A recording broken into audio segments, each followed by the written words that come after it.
ROCpodcasts.com. AirWreckRadio. Democracy is the recurrent suspicion that more than half of the people are right more than half of the time. E.B. White, American author.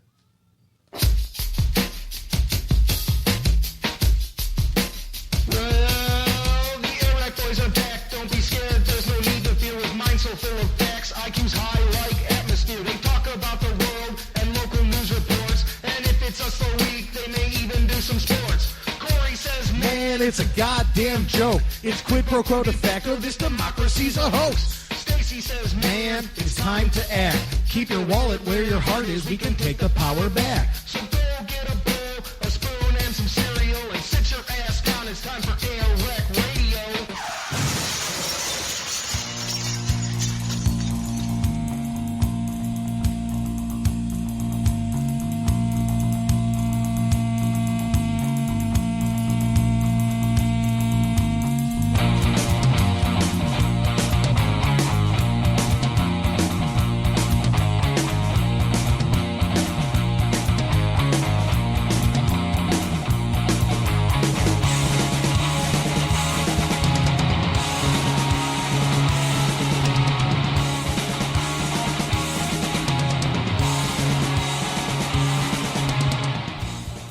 It is the 4th day of August in the year 2014.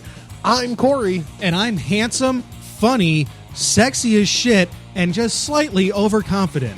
And egotistical. And this is what I believe to be episode 65. I don't know, man. I honestly don't feel qualified to decide as to what episode it is. It was a fuck of a week. AirWreckRadio. Yeah, especially you, because you kind of skipped one there. Mm-hmm. But that was fun for me to do, and I'm sure in the near future that will probably happen to you, and I'm sure it'll be fun for you to do.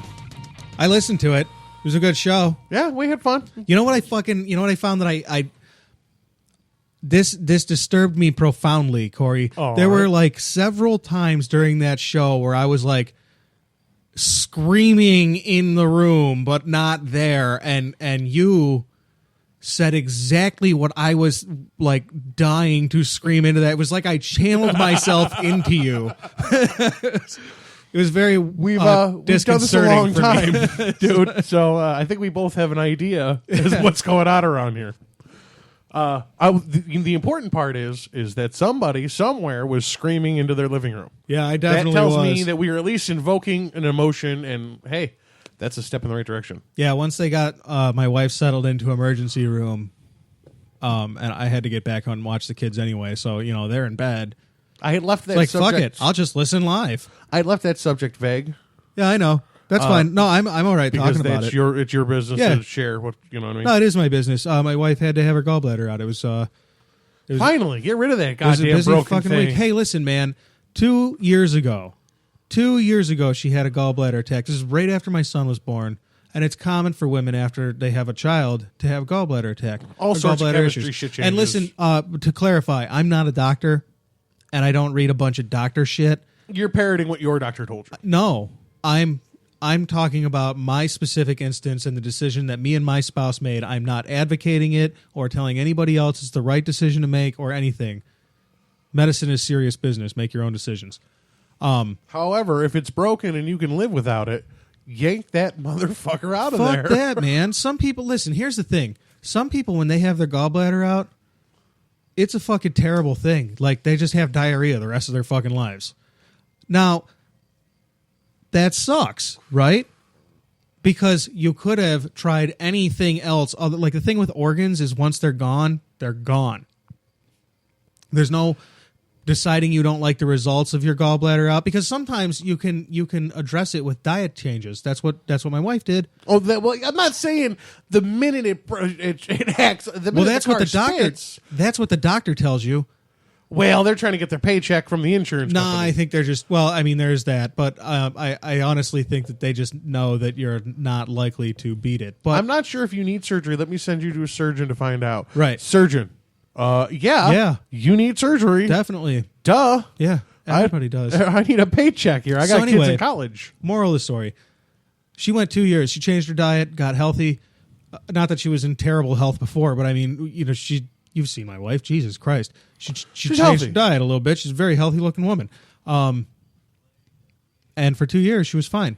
Then she had an attack. Then a week later, she had another one that moved into her pancreatitis. Hooray, we're going to emergency. Yeah, now there's infections or whatever, and a lot of pain. A lot of pain. If you could throw...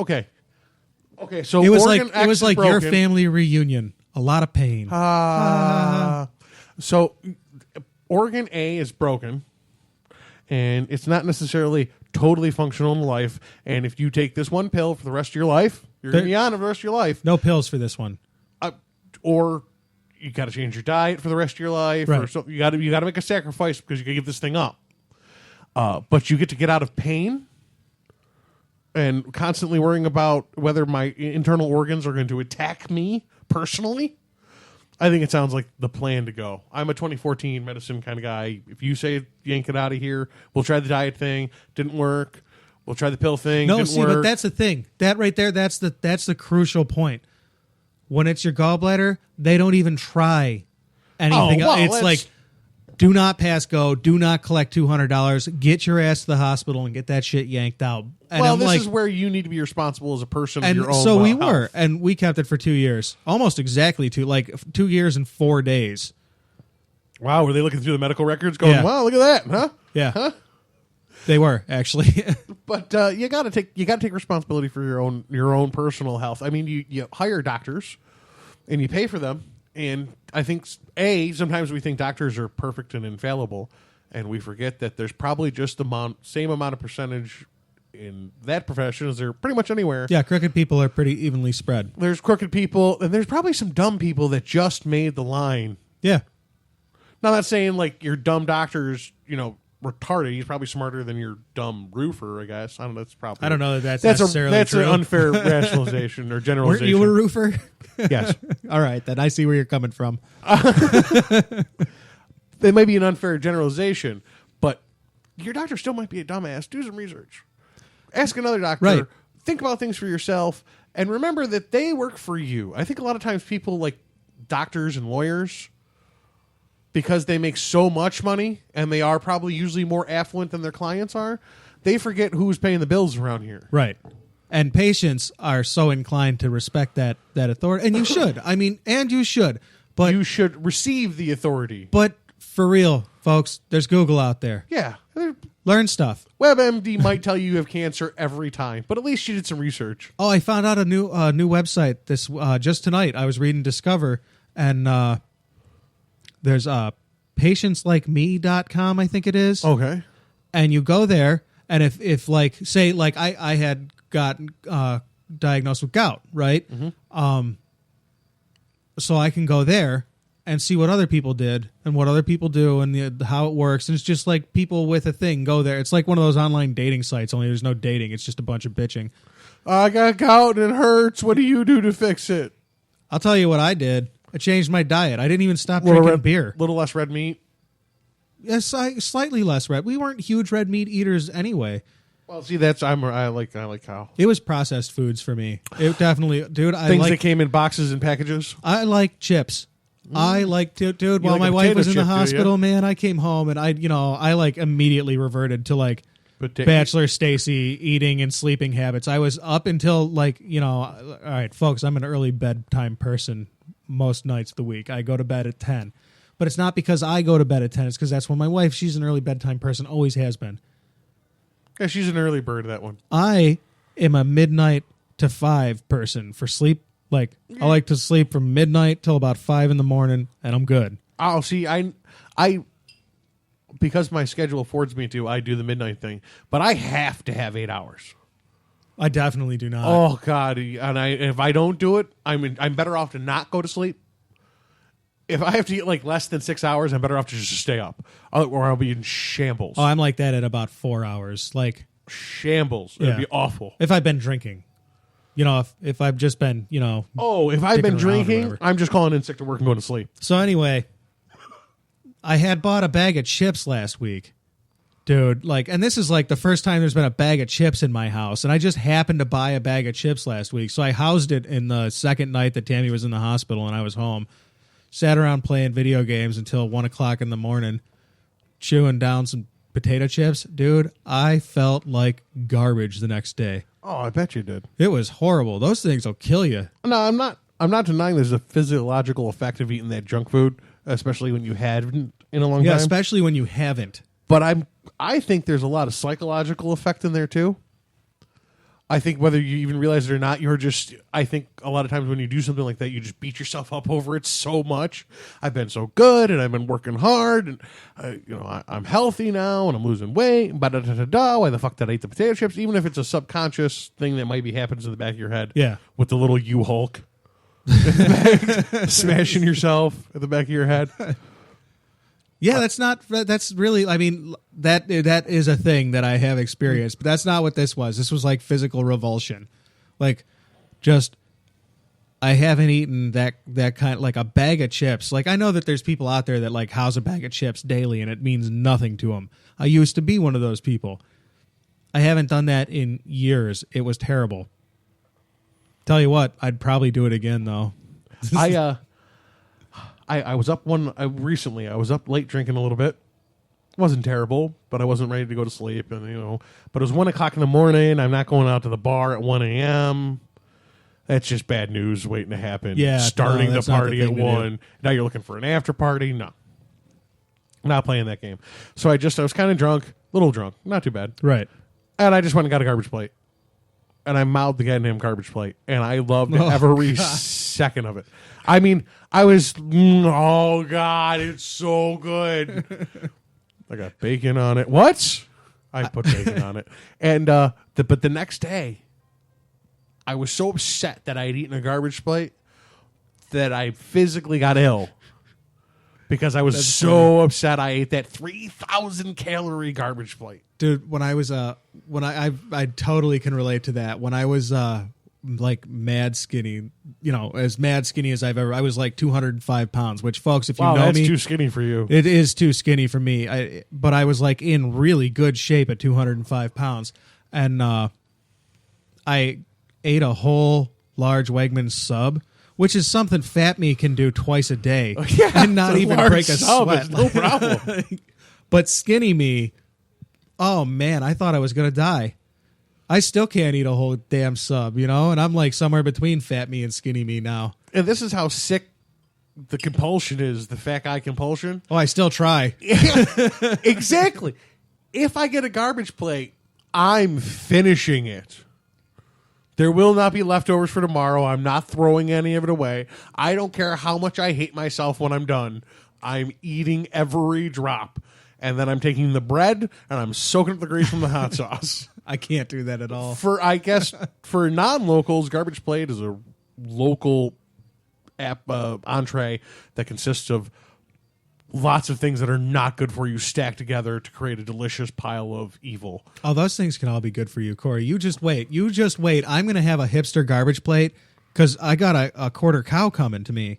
Like a single cow. All of my ground beef is going to be from one cow that ate grass its whole life. That's where my cow is coming from that I'm going to have this ground beef from. I can't fucking wait. And I told you I'm going to throw you a couple of bucks maybe for a couple of pieces or something. Oh, sure. We'll work something out. So that I can take it back to the profit share guy out there. Mm-hmm. If he finds something better than what he's eating, he's going to go all in. Anyway, I'm going to get, for sure. You should. It's totally, you know what? I don't know the price yet, but I know that it's a single cow and it's going to be a really tasty single cow. I'm going to make a garbage plate with that meat. The sauce is going to be made out of the things from my garden. I'll get the noodles I found a local noodle place. They make the noodles out of all locally sourced ingredients. It's totally hipster bullshit. But like, hey man, I don't just say support local. I'm not going to be that guy that's like, you should support local, but I'm going to Walmart. I don't know if you're a hipster. I have a hard time whether you're a hipster, a hippie, or a beatnik. I think like you've picked and chose maybe some of the better qualities from those three groups. Yeah. Because I definitely don't see you in flannel shirt and ironic sunglasses. Wait, I wear flannel shirts all but not long. unduly. No, I wear them like a lumberjack does. You wear them because that's what you wear. It's because I don't wear yoga jeans, and Corey. you're not wearing it with And I got new girls glasses. flats and skinny jeans. Okay, the Flats. pictures I paint. Some crocheted fucking computer bag. Exactly. The Anyway. ironic beanie and unkempt beard. Now you're a lumberjack. You never picked up a hammer or knife or saw in your life. You Right. move into terrible areas because the rent's cheap and you want to pretend you're poor, you're suburbanite bad. That's not you. Wow, you're hating on hipsters, Corey. Do you know who uses the internet? Just saying. So I haven't been able to classify you. I think you're a little bit all over the board. So I don't like the fact that you classify yourself as a hipster. No, but when I talk about hipster things, I'm talking about hipster things. I don't know that it's hipster things. I think buying a cow is man things. I'm buying a quarter of a cow. It just happens to be organically Yeah, buying a quarter grass-fed. of a cow is man things, and making Man things. a garbage plate is man things. Man but things. like the garden full of herbs and shit. Also man things. What do you think? All the food that's been grown hasn't been by hard-working individuals? Man things.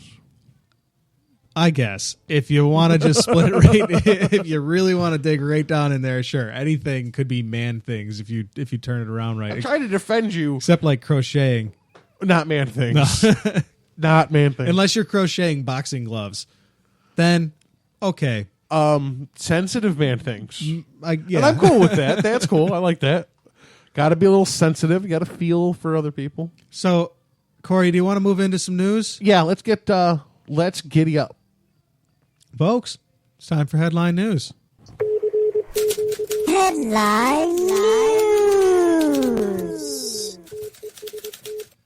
That's right. It's headline news time. Headline news. Corey. We never got to it last week. No, I was going to do it, and we never got No, to I it. noticed. Whatever. Oh, You were a little off kilter, man. There was, there was a vacuum in the room, And honestly, and not me. it was kind of fun doing a couple of things that weren't so heavy, Sure, to put it that way. not tonight, folks. Nope, tonight's going to be back to the grind that is our existence. Tonight we're getting right down and heavy.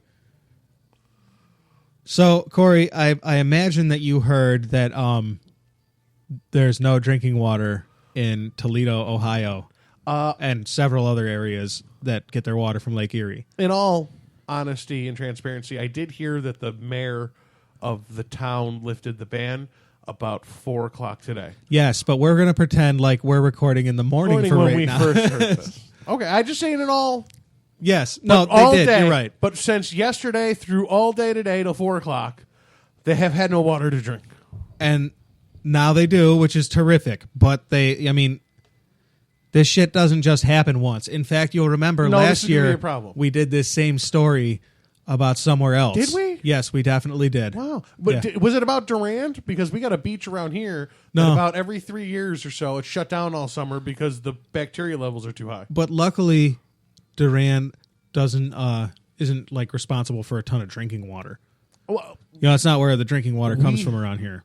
we have. Well, see, that's a strange thing too. Okay, I was just gonna say we happen to be lucky enough to live near the Great Lakes and all that. Yeah, Lake Erie is one of those Great Lakes. But yes, Erie's one of those. It's got like something like the Great Lakes combined have something like a quarter of the world's freshwater, Yeah. surface freshwater. And we live near the Finger Lakes. We're in a good place for water. I mean, yeah, man, until agriculture fucks shit up. So, folks, if you haven't heard, I'm going to go ahead and read the story that I had set up.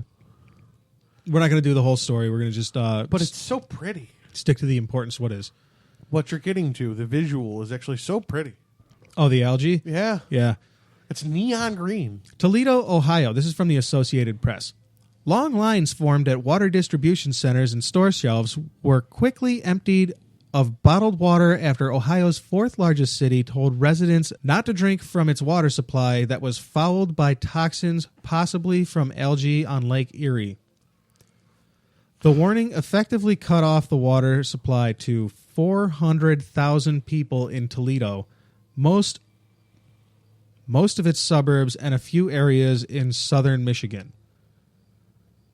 Think about this, because this is a real thing that can happen to anybody, so pay attention to this.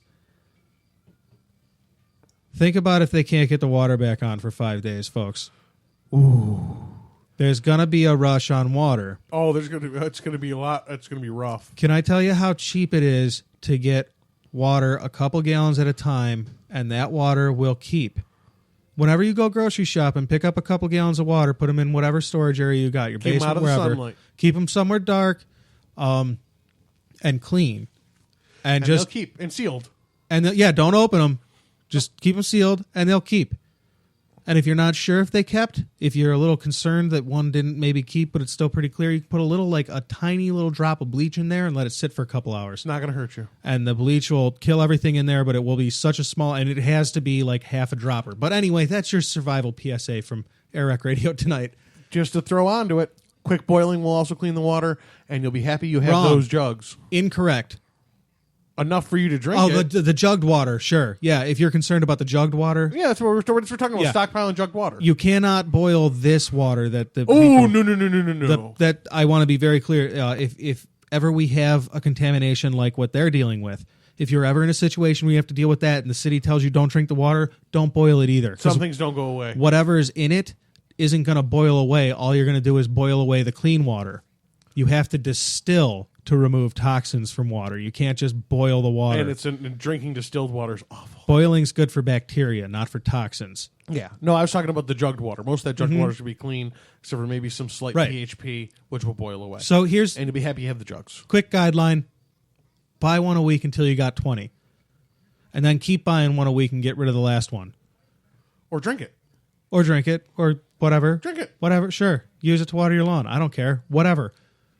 Don't, get 20 and have them, because if the water shuts off, you got 20 gallons of water. Hooray. If you ration yourself well, you get to quite a long time on 20 gallons of water.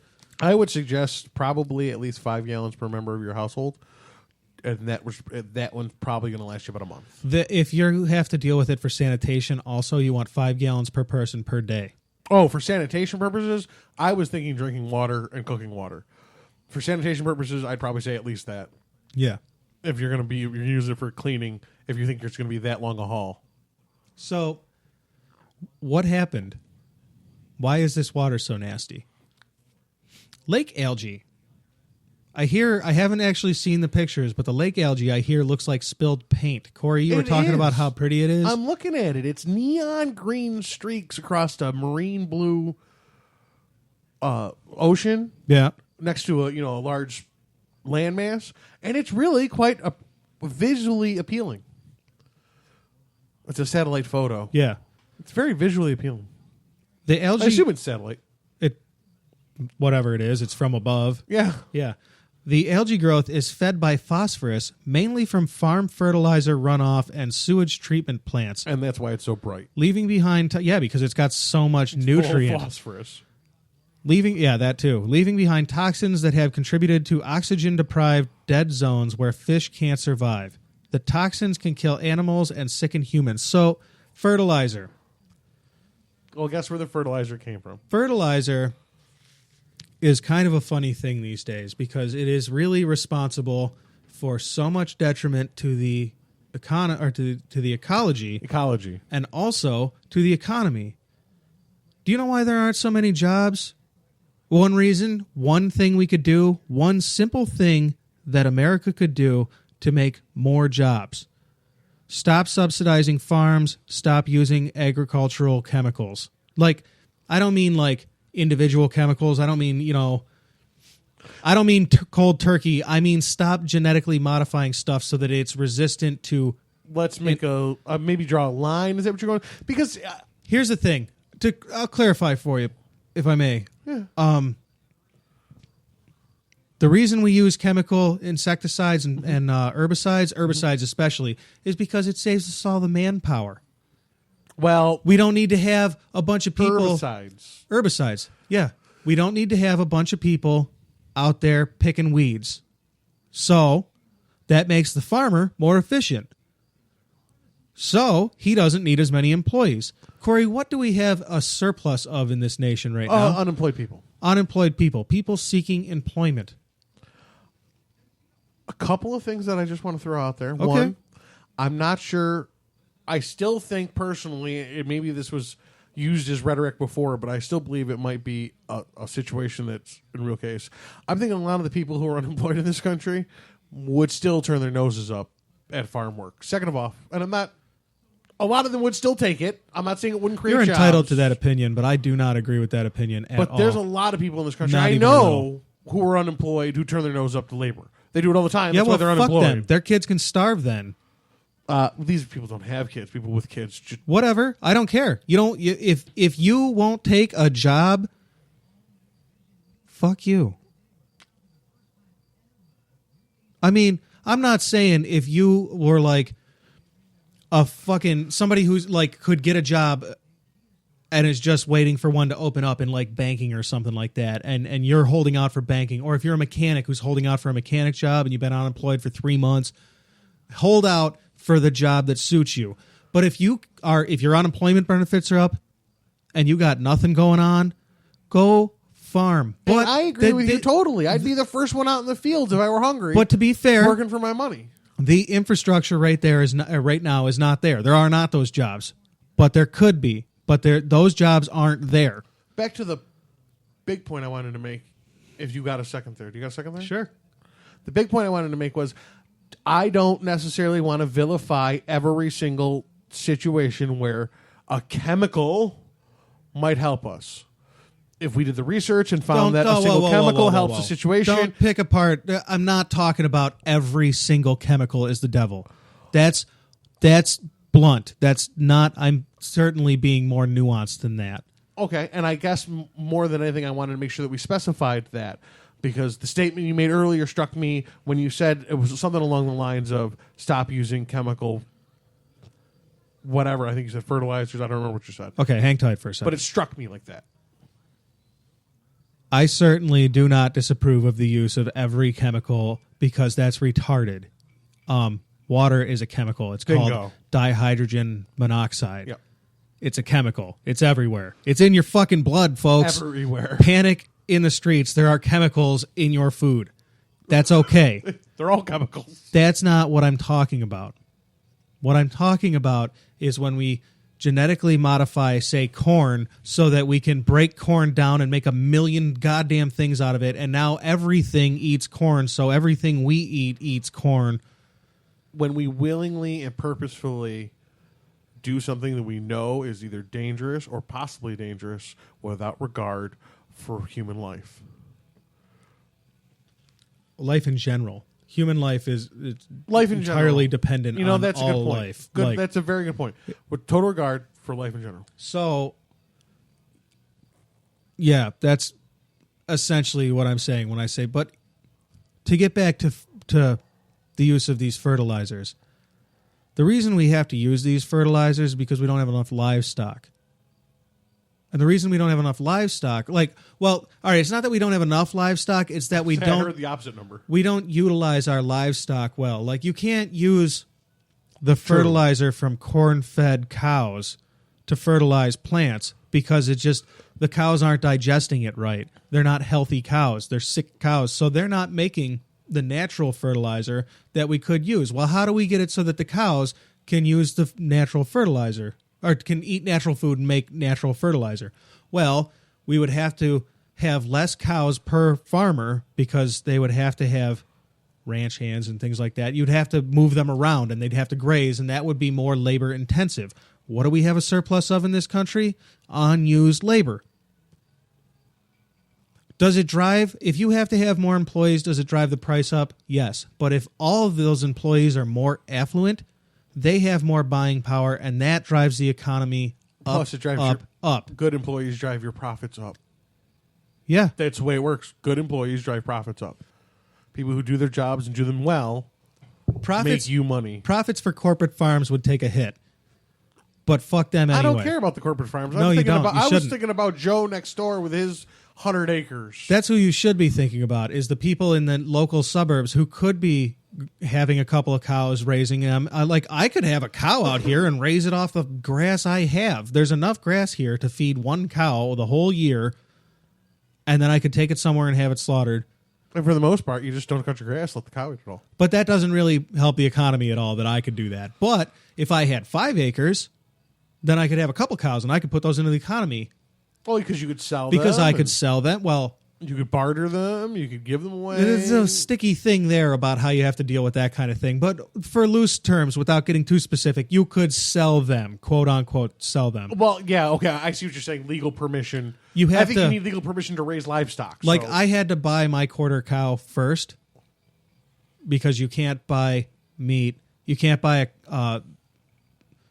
it has to be inspected otherwise. It has to go through the whole inspecting process and all that shit, and that means that it has to be raised and inspected. Basically, you have to not trust your farmer. But I met my farmer. I've seen my cow. It's fucking cool thing to be able to do. You know, I trust this guy. I see him every week. I go to the market. I talk to this guy. Just pat on the head, and I'm going to eat the shit out of you. Yeah, man. You look delicious, little cow. So there's a cow out there right now. It's got my name and 4 other names on it because I only bought a quarter for this year to see how that lasted us. Yeah. Gotta break into it. Gotta breathe into it. And that cow is more labor intensive, and it's going to cost me a little more. But what it does is it generates jobs. Those people that have jobs are going to need to do something that benefits me, like buy a car. Fair enough. Therefore, got to get back and forth to that new job I have. I mean, or they're going to have to do something that benefits some other worker somewhere else so that even if you just spend more money at the bar, the barmaid's pockets are doing better. It perpetuates a healthy economy. Now, moving backwards further still from the cows, that could have made natural fertilizer that would not poison the water this way, because first off, you wouldn't have these giant farms that require this massive fertilizer with their monoculture plots. Because they're thousands of acres. And they're just draining this single chemical concentration, like multi-chemical concentration. And they have no choice because there's no other way to feed that kind of crop. No, you're right. They don't have a choice. They have to do it because that crop was genetically engineered to take only this fertilizer. So that means that nobody else on the market can sell only that crop or only that fertilizer. You see? Yeah. So there's no little guys out there in crop sales and fertilizers. No little guys? No little guys. Are you talking about Mexicans? Nope. I'm talking about small businesses, the things the Republicans love to shout about, that we need more small businesses. Well, here's a way we can get them there, guys. You want to just talk about it or you want to do it? I'm sorry, that might have been a little cheap. I went for the... They could be... the farming is done wrong in this country, and it could make more jobs. Everything's done wrong in this country. Now, why did farmers get encouraged to use these kind of fertilizers, you might ask? How did this happen? Because the government paid them to. The government did pay them to, but why? Well, past efficiency. I'm going to guess maybe a fair amount of lobbying. No, forget lobbying. What was the reason given? Lobbying is definitely that's how things get done. What was the justification given? Here's the thing. We can grow more corn for more people faster. It'll be better for people as a whole. Let's go back 100 years. Cory, do you remember what happened 100 years ago this past week? World War I. Oh, wow. World War I is 100 years old. 100 years. You're absolutely correct. Yeah. 1914. Okay, so just before World War I, the automobile was invented. And the automobile changed the world. Because right before the automobile was invented, we were drowning in horse shit and cow shit. Literally. Manure everywhere. As far as the eye could see, manure. And we couldn't do enough with it. It was all over the city streets. It was everywhere. It was a major concern for human beings at the turn of the 20th century, the amount of manure that was in the streets and on the roads and everywhere. And it was, it's manure. It's shit. You don't sleep where you shit. You don't eat where you shit. You don't want to be in that kind of situation. So the automobile comes along. Unintended consequence of the automobile. Boom. Way less manure. And more carbon dioxide in the air. Monoxide in the air. Right about the same time the manure was running out before the automobile really got taken off. Boom. World War I.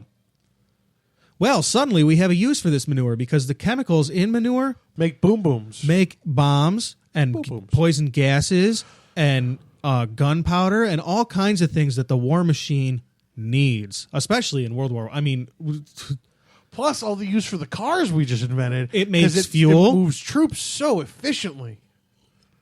the car, and then you can. Oh yeah, no. The manure. World War I perpetuated the use of cars, and that the civilians got to bring. Like that came home to the civilians in a recognizable way.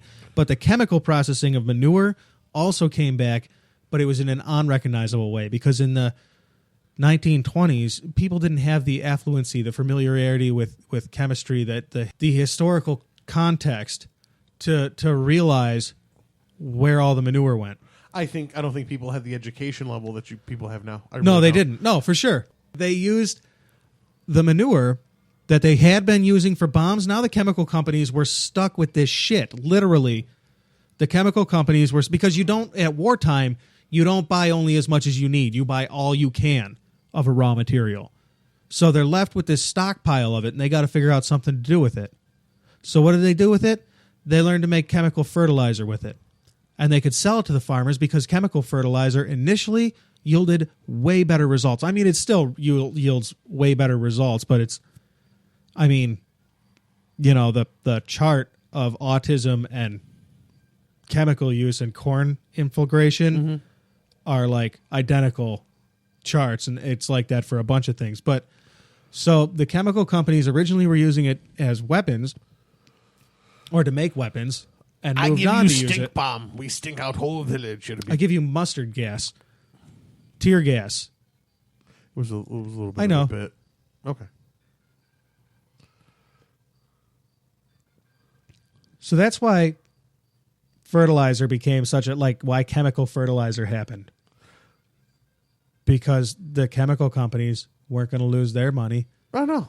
Johnson & Johnson and DuPont are going to make it. DuPont, thank you. I was trying to think of the name of the paint company that's been around since World War I and was that making... controls like all the chemical decisions in It this does, country. yeah. For the life of me. Including marijuana prohibition. For the life of... Really? What's their beef with that? Hemp paper. Oh. DuPont worked very hard to put marijuana out of commission because of hemp paper.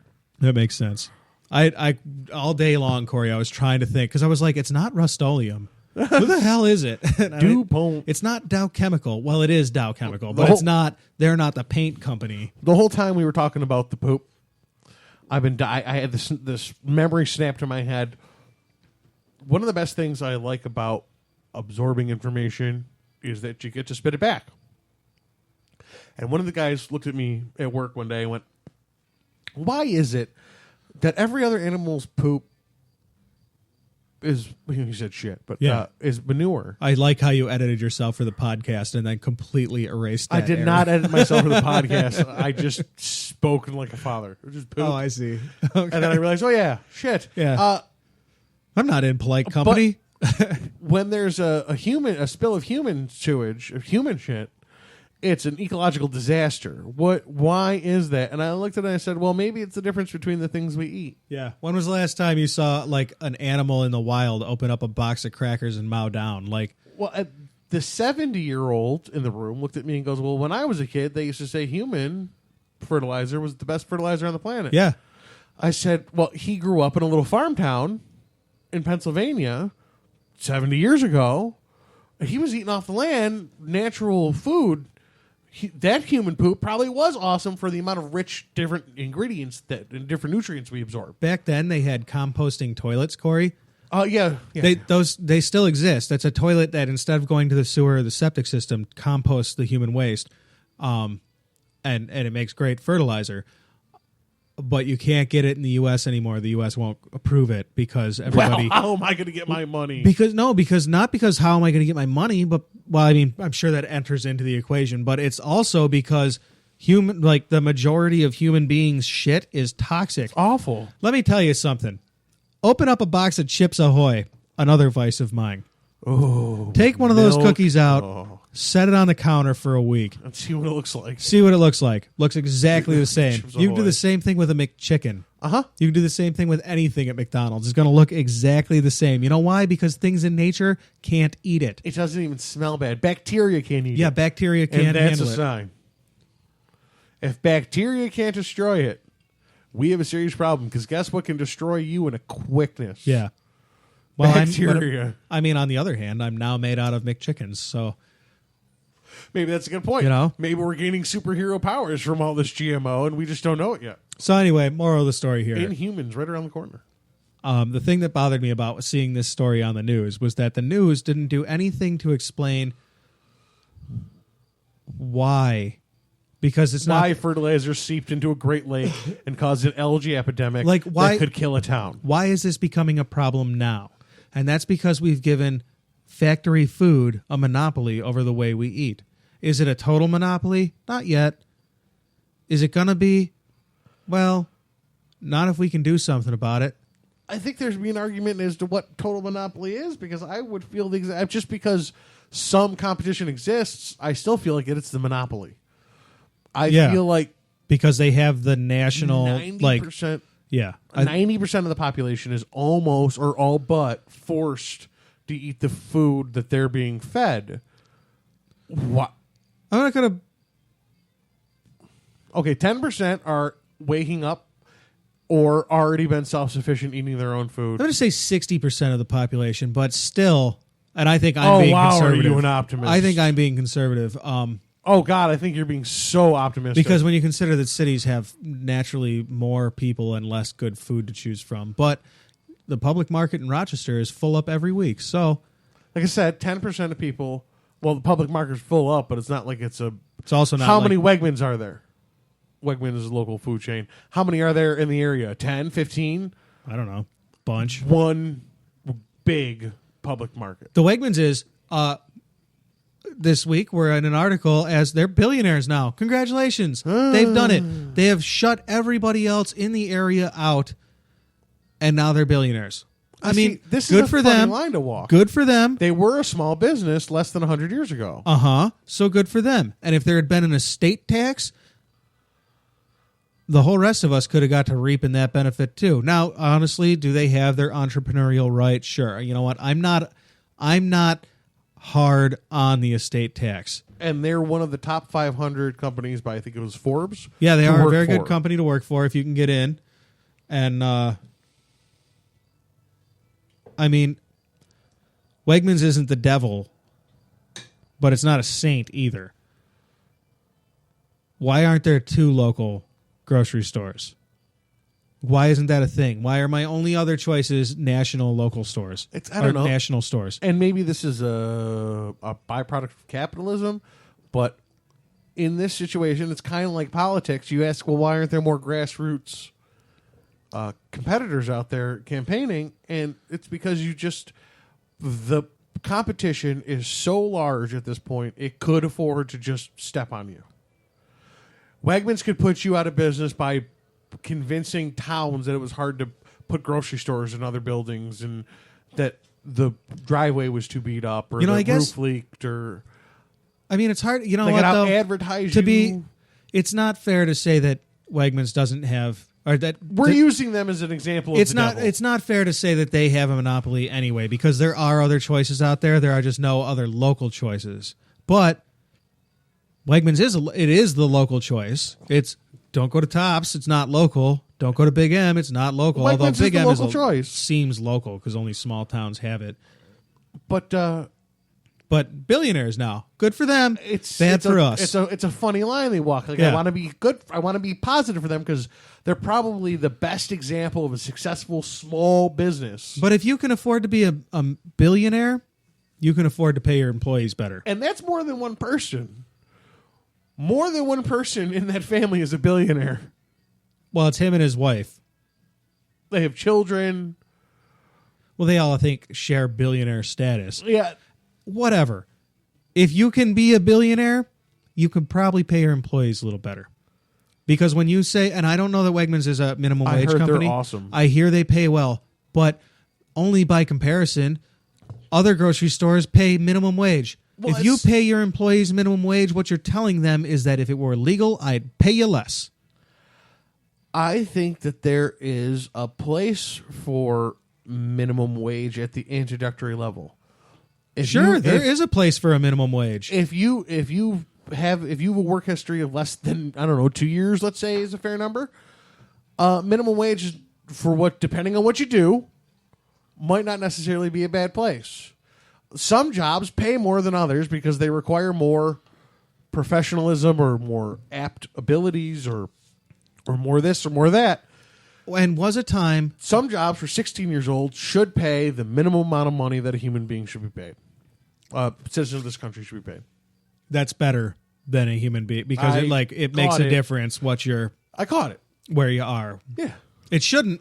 Honestly, a global minimum wage would really do a lot to make globalization less hurtful for the people in the middle and the bottom worldwide. But just for a moment, if you're listening to this podcast, the odds are you live in a first world country. So why don't you kiss the ground you walk on because you were lucky enough to be born there? Unless you're in Detroit. I don't recommend You don't kiss live in the a ground first there. world. Don't. You don't live in a first world country. Well, so you do, you're but you don't live in a first world city. I don't third world listen. city. I don't recommend you kiss the fucking ground in Detroit. It's gross. Don't do it. Nobody's cleaned it in like a year and a half. I think I did that 2 weeks ago about Detroit because it's a municipal water supply. If you don't pay your bill that day, they turn it off because they're so broke they can't afford to let you go. Really? I don't know if maybe I did it on one of the other shows. I never heard that. Is that true? Yes, if you don't pay it on that day, they shut your water off because they can't afford to let you go on the bill.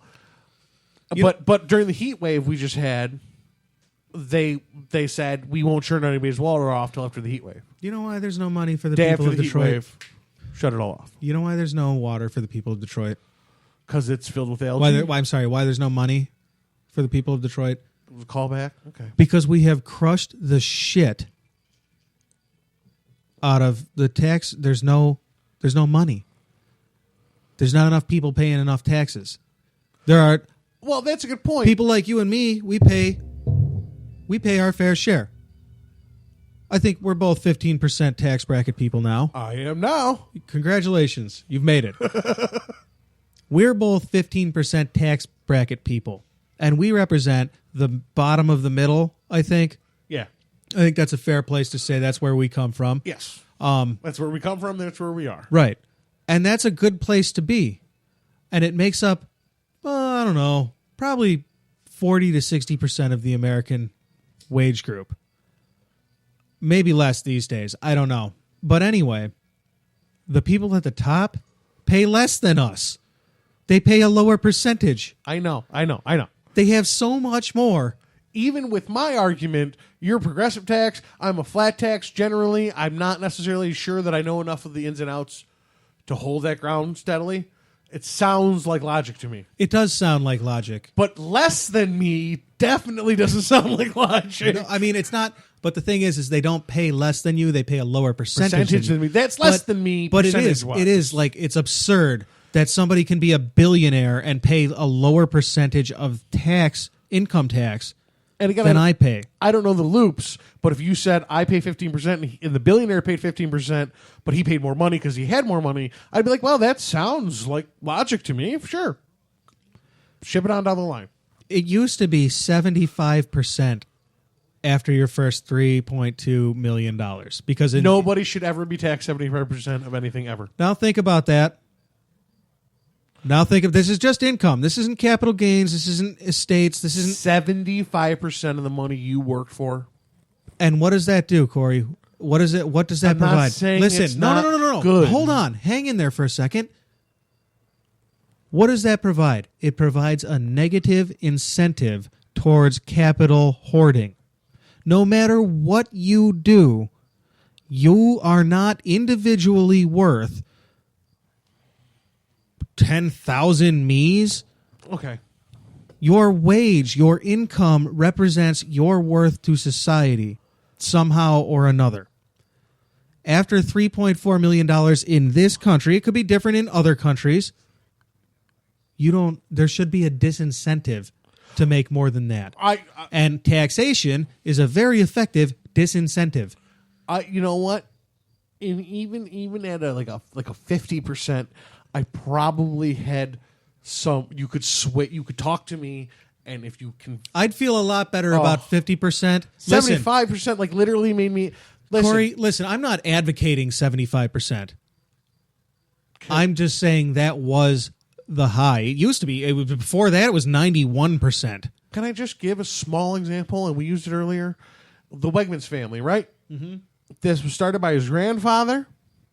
as one store, small grocery store. He worked his ass off, and he did the right things, and he invested properly, and he made the money, and he became popular. He bought a second store, and then a third, and then a fourth, and Yeah, a good fifth. for him. And then the second generation He took built over, an empire.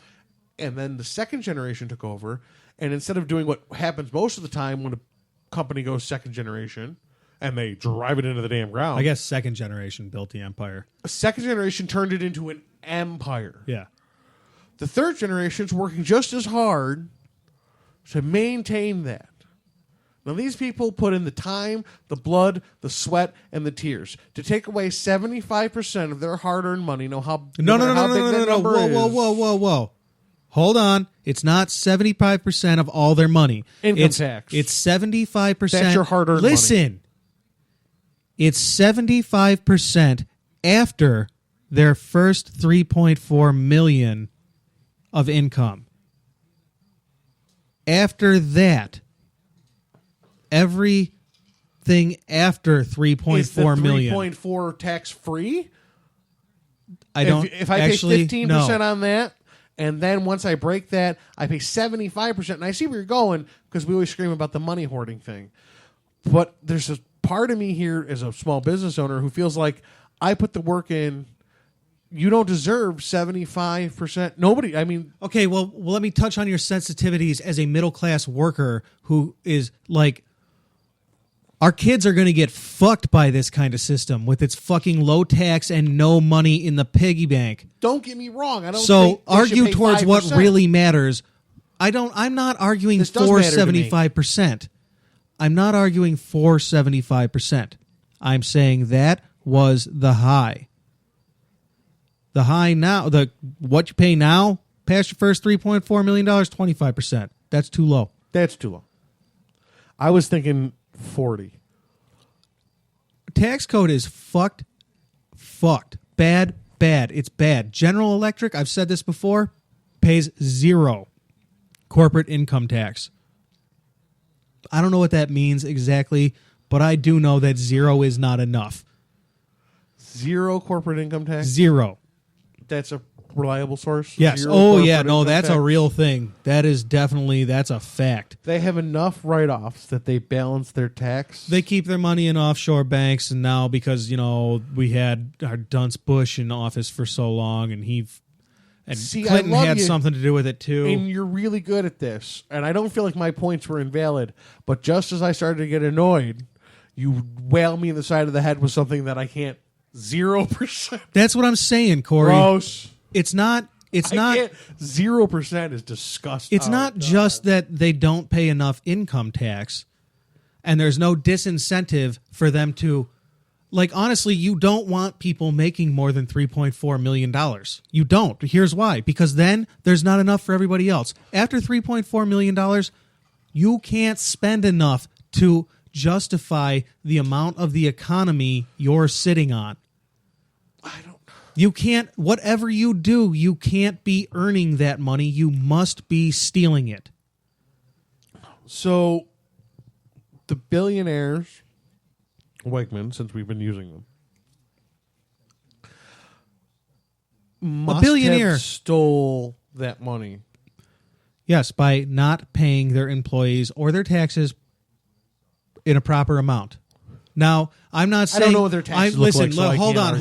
hold on. I want to be very clear. I'm not saying they did anything illegal or even immoral, because the rules of the game are what they are. I'm saying the rules of the loophole's a game... loophole. The rules of the game are fucked.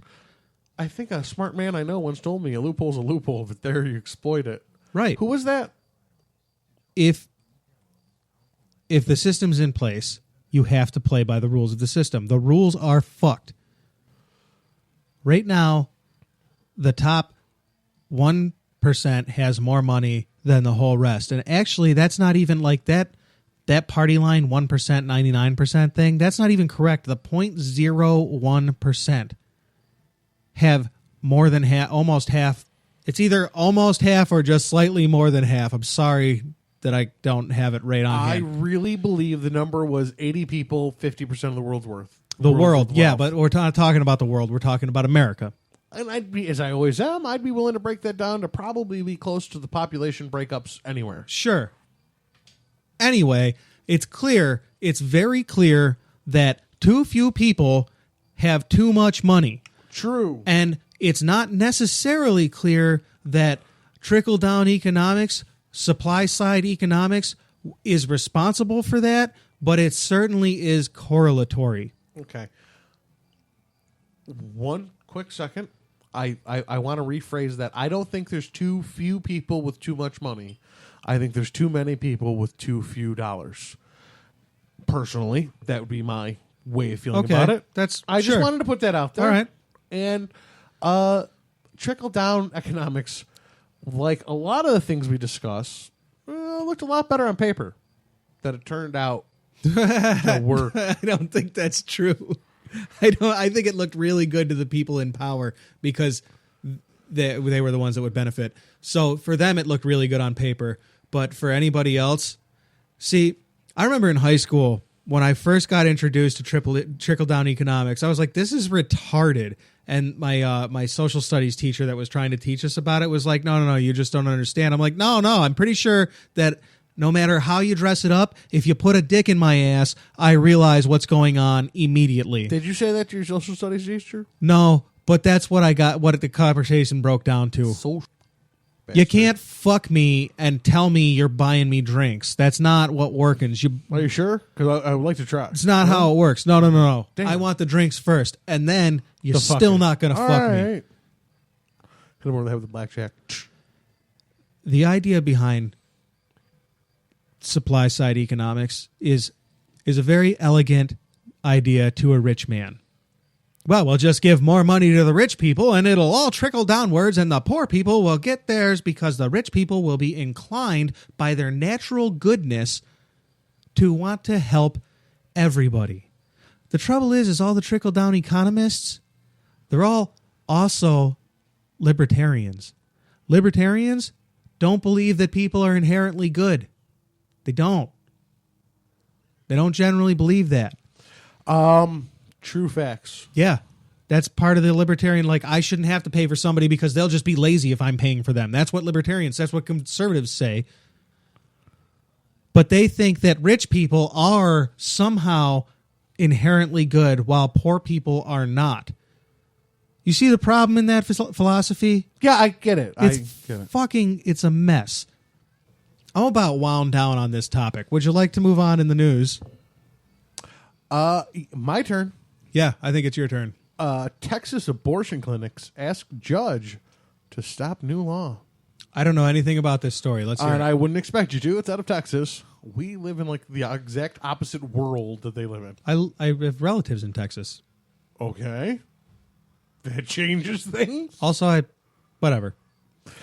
Nearly 3/4 of Texas's abortion facilities will be forced to close by the end of this month.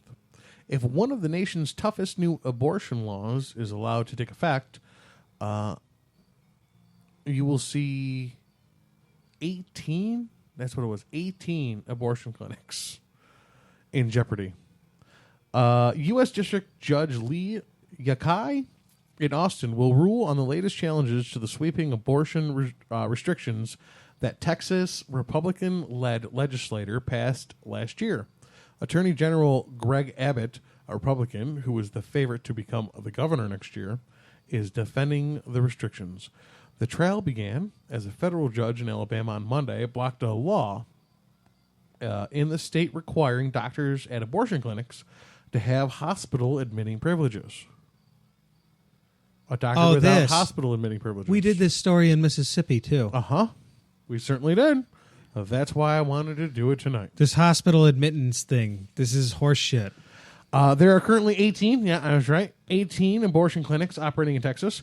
All of them would close if Yakai upholds a law set to take effect September 1st.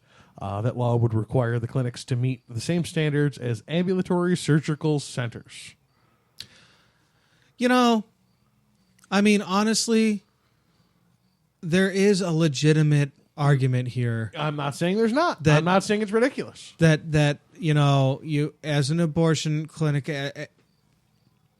you probably should have this equal certifications to an ambulatory service. Like, I mean, I don't know if I it's know some quite the EMTs. same. No, it's not the same. It's the same and a little more. Ambulatory doesn't necessarily mean ambulance. You said EMT. Would you enlighten me, please? What does it mean? I will. Merriam-Webster.com. Ambulatory. 1. Of, relating to, or adapting to walking. Also occurring during a walk. 2. Moving from place to place. 3. Capable of being altered. Oh, that's why they call it an ambulance, because it's ambulatory. It's able to move from one place to another. Able to walk about and not bedridden. Performed on And it has or to do with involving- health. Performed on or involving an ambulatory patient or an outpatient. All right, so basically the legislation says that patients at abortion clinics should be able to be admitted to hospitals because there are certain circumstances where after an abortion you might need to go to a hospital right fucking now. I think every doctor should have the right to admit you to a hospital immediately. I think so too. Yeah, I don't think that should be a know problem. what? I agree. I agree that shouldn't be a problem, so that this law really shouldn't be a table ups. Like, the problem is that this law is a table turner, and it shouldn't be. I had 2 points for this story. 1, exactly that. It's a table turner and it shouldn't be. It should just be, oh, I just sucked a live human fetus out of your body, and I'm pro-choice, folks, but, I mean, let's not mince words about what's let's going be on. honest I mean, about that what's- is what it is. Yeah. If you can do that, you should be able to write somebody into the hospital. My other point was to make here that they use the term abortion clinic. Which also refers to Planned Parenthood That's or specifically what I'm institutions like it. Institutions like Planned Parenthood do a lot more than just abortions. They sure do. Not only do they offer affordable health care to young women for gynecological and sexual reproduction They wise, they help young women exercise their reproductive rights. Whatever those rights are, they help young women exercise those rights. and which is a theme on this show, it's also a lot of jobs. There's bookkeepers and a lot of shit paid jobs because in a lot of states insurance doesn't cover that. You know now why? there's 18 less clinics, or could be, and all those jobs could be lost because of one person or two persons' religious beliefs. There are some things about Texas, Corey, that I love. There are definitely some things about Texas I like. I like their I'm their 50-50 spirit. on their. I love their spirit. I love their Lots spirit. of spirit. But I hate when like Texans talk about tough border rights. Bitch, you know we bought you from Mexico. Just to make Do sure. you know that like you're in a part of what was once like hello, everybody in Texas out there, a little history for you. Once upon a time, that shit was Mexico. So when you talk about immigrants, what you're actually talking about is yourself, dummy. Aren't a lot of Texas cities Spanish named? Yes, like Oh. El Paso, And San Antonio? San Antonio, Dallas, Fort Worth, not so much. Not so much. But still, if you're in Texas, that shit was Mexico. We bought it. You're the immigrant. Yeah. Well, yeah. Yeah. That's okay. Collecting thoughts. That stands to reason. Even if you were a member of the original 13 colonies, Yeah. and you could trace your lineage all the way back, you're still an immigrant. But I mean, that's even that is a slightly different because like True. the Americans like a fought fleet. and died for those 13 colonies to be their own nation, and I mean you can make Yeah, and a lot of the people they fought and killed were Indians. they sure were they sure were. Well, you know what? That's read Guns, Germs, and Steel. You'll get a handle on that. Also, I recommend 1491. I'm not vilifying us for doing it. In fact, I'm quite happy that we did because guess who? My life results Right. because of that. Right. But Texas, would you please just get a handle on it? Can I just tell you something? Oh, God. Your conservative talk shows lie to you. Really? They do. You can find examples everywhere. One great example, you remember when Rush Limbaugh was like forever and a day being like super mega conservative war on drugs guy? And then, oh, wait, didn't he get arrested for having possession of a controlled substance? Yeah. Oxycontin. Yeah. Uh-huh. Sure was. I don't even get that. Oxy is not that great. I don't understand. Did you take 3, 4? No. Yeah, there you go. Try Jesus, that. no. No, I won't try that. I'm a person of moderation, Corey. And now you'll understand. But if you did 3, you'd understand the mind of the drug addict who did it.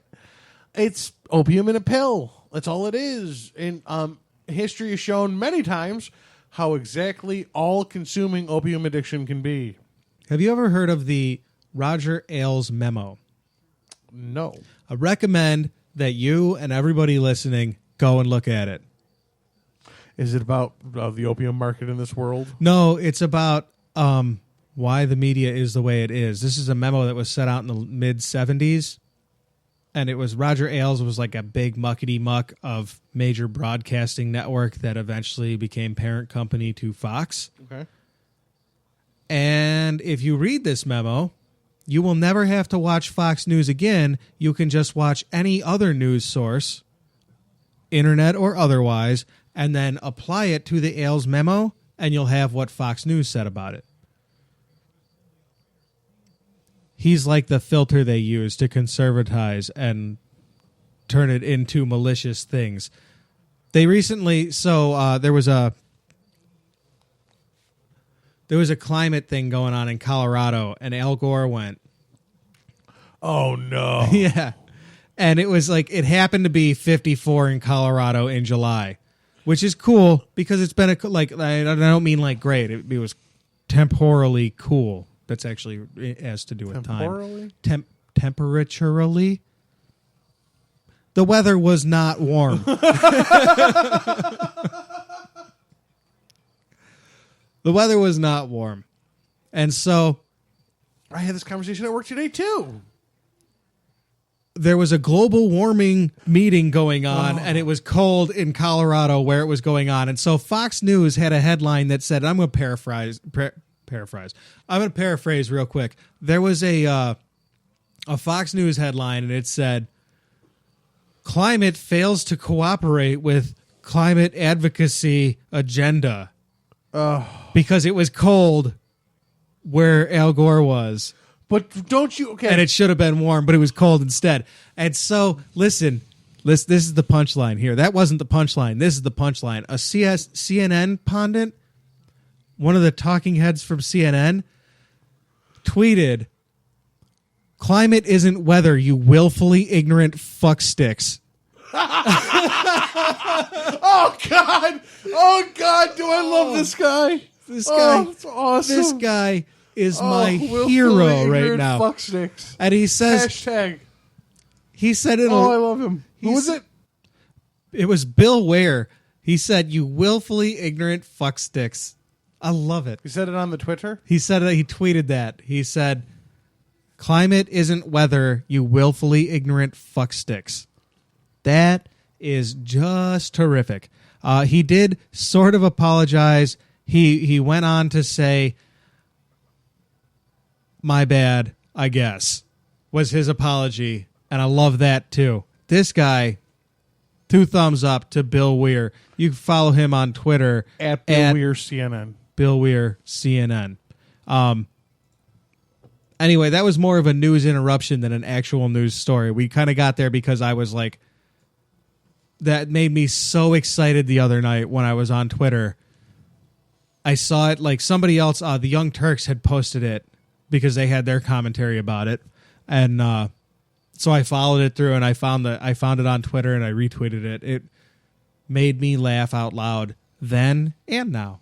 It was terrific. Yeah, and the spirit in which he said it was not comical or lighthearted. No. He was angry he was when pissed he off. wrote it. But honestly, it made me laugh, a belly laugh. These fucking jerk-offs, they just sit there and they tell lies at their desks, and they're all millionaire talking heads. And they just sit there and lie at us, and they know what they're doing, and they do it on purpose. And people like the people of Texas eat that shit up wholesale. They just do. Oh, it's so easy to tighten. Republicans, man. Anybody who is still like, all right, I registered Republican because I do believe in a small government, but I don't believe in it like the way our current conservatives, quote unquote, talk about a small government. That's not small government. That's big business. I'm not big business. I'm small government. And what that means is that I want less government intrusion in my personal life and oversight on the way business is run. This topic drives me up a wall. Which one? We're on several now. Would you clear up abortion? Global warming. Global warming. That's what we were on last. I was just Bill on Weir government thing. size. Yeah, okay. Before that. So you're on global warming. But the story we were before we got off on our rant. Was abortion. Then we ranted into global warming, which is where we are now. Yes. Did we rant into global warming? We did. Yeah. All right. Good for us. We're on global warming now. And I'm a go. There's an older gentleman that I work with who believes the jury is still out on global warming. President Bush. Okay? That's the reaction I get from that. That's what I understand. How the can you jury's be so still out. fucking blind? Not all the scientists agree that global warming is real. Okay, now I'm starting to get a little annoyed. Define scientist, sir. Now I'm starting to get a little annoyed. Do you mean? And then he looks at you and he'll say, well, in the last 6,000 years that the Earth's been around, the climate has just continuously changed. And that must be God's will. And this is where I have to check out of the conversation. Yeah, as soon as you start talking about God's will and scientists in the same, like... He's a 60-year-old, Honestly, 68-year-old. they can both coincide. They But not certainly if you're a can. climate change denier. Then you're a liar. He's a very polite 68-year-old who I like very much. Okay. He's a nice guy. Yeah. Man, did me and him go round for round on this global warming thing. Hey, man, he Oh, happens boy. to be an age where questioning America was completely like 68. That dude remembers McCarthyism. Oh, he's a hardcore. He's an NRA. He wears camouflage. He's a Republican. Hardcore Republican and hardcore Christian. He's all the way in, baby. He bought the bill. Speaking of the NRA, Nice segue, Mr. did you Payne. hear that there are smart guns on the market? I'm sorry, what now? Smart guns. Say it again to me. Guns smarter than the average gun. Ooh, smarter than the average bear guns. There's a couple of companies out there right now. I don't have the story in front of me. I read it today. I thought it was very interesting, and it raised a very good set of debates. There's a company out there right now, and they make smart guns. A smart gun is a gun that only fires for its owner. What it really turns out to is it only fires for its owner's wristwatch. Until it does fingerprint recognition. Until it does trigger pressure recognition, which is something that's real. Like people squeeze handles and and it's just like a fingerprint. It's or footprint. Yeah, it makes sense. You're going to pressure or in like different places. just like a footprint is actually better than a fingerprint. It's just you happen to be using your fingers, but it makes a different pressure indication. and so the depending on gun your will size, only weight. fire for its owner. 2 whole firearm distributors in the whole sellers. Heath Taylor. No, wrong seller. 2 whole firearms retailers in the entire country signed up for this trial thing, and they got the hate. Oh my God, did they get the hate? The NRA is so opposed to this. They are so opposed to this. And Corey, I'll tell you God why. damn it. Just when I think I feel away, you hit me in the side of the head with something that makes me, are you kidding me? This is a genius idea. And so suddenly you're like, how could the NRA be so fucking stupid? But I'll tell you how. Oh my God. They use language that I don't necessarily like. They say, well, do you really want to have everybody in America who has the right to bear arms only have the right to bear arms as long as Obama says they can? And I'm like, I hate that they said Obama instead of the government. Because it's not like he invented the gun laws. Exactly. But I get their point. You know what? You're right. We do need to have the ability to form an armed uprising. It is actually our right, guaranteed by the Constitution. Exactly. So, I get what the NRA is saying about you don't want this technology. You don't want your gun to have a battery in it to fire. I get that. But on the other hand, I get that last 2 Christmases ago, a guy shot up a bunch of first responders with a gun his mother bought. Uh-huh. I get that too. And I get that Sandy Hook happened, and I get that fucking what was that 421 when we were kids? The first one, the Columbine. Columbine. Not the first one, but the one that started the news coverage. The first one I noticed. The one that started the news coverage, Yeah. really. I remember those things, and I think, well, maybe a safer gun is a good idea. Here's but my thought on we it. could get there with better regulation. Who's manufacturing these? The government or private industry? I would imagine it's private industry. Okay. The government Now- is not in the business of manufacturing guns. They just support the private industry with our tax money that does. Kind of the same thing with the cell phones. It's a private industry that produces them, and there might be a little bit of infiltration from government powers and lobbyists and money, and that's true. But that's going to be true in any major industry. So that's something maybe for the conversation point isn't something we worry about at the exact moment. But the trouble is, Corey, is that I see where you're going with the private industry thing, and I agree. The private industry should be able to do that. Well- However, they used 2 test markets, and the 2 test markets they used said, we will never touch this subject again because they got blown up. Oh, my God. Try it in New York, not Texas, and see Not what happens. necessarily. Corey, I don't know the 2. I know the news story that I'm going from says where these 2 places were. They weren't either one of them New York and Texas. They were both... I use those extremes. I know, but they were both more Middle East states. As I and that's actually think probably a good things. place to start things. Sure, Well, here's my... I think one was Missouri, which is a open carry place. As long as there's regulations and protocols in place for things, there's going to be people with ways around them.